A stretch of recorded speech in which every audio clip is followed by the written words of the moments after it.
Now, that'll take this massive 5,000 milliamp hour battery from 0 all the way up to 100% full in less than 20 minutes. It's kind of crazy. I give you 3 phones, and each one of them has some hardware feature that is so bleeding edge that it's actually kind of a bit risky. And there is a reason why each one of these hardware features isn't in the iPhone yet. So first up, this is Xiaomi's brand new 11T Pro. This is the charger, a massive brick that, yes, is going to hit 120 watts at its peak. 120 watt fast charging.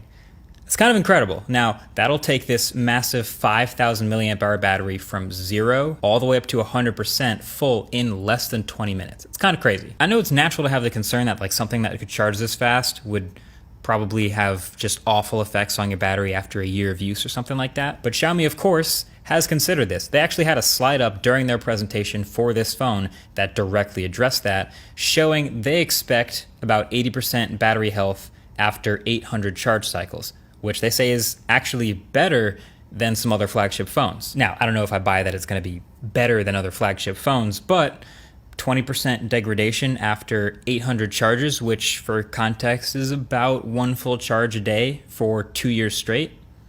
That's actually pretty good. But I do still believe that the top reason why we haven't seen this extraordinarily fast charging in the iPhone yet is still long-term battery health. So all right, this is the ZTE Axon 30. This is a $500 Android phone with a Snapdragon 870, but what could this modest mid-range phone have that the iPhones don't? Well, it's that. It's that right there.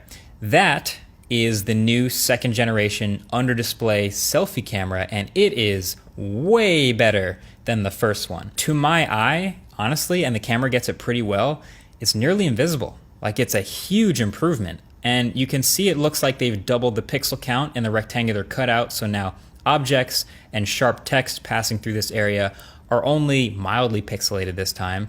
And they even do a great job with the UI of making sure things typically don't pass through that area anyway. So another year with a notched iPhone, and another year with a bleeding edge selfie camera behind the display, but that still definitely has its drawbacks. Maybe the third generation is when it graduates from gimmick status to genuinely something we could see other phones using. But for now, it's a little uncommon, a little risky, and a little rare. But all right, last but not least, this is the Infinix Zero X. It does have the numbers on paper going for it, and one of those numbers is a 108 megapixel main camera. That's right, you've seen it now a bunch. The triple digit megapixel count has made its way all the way down to a sub $300 phone.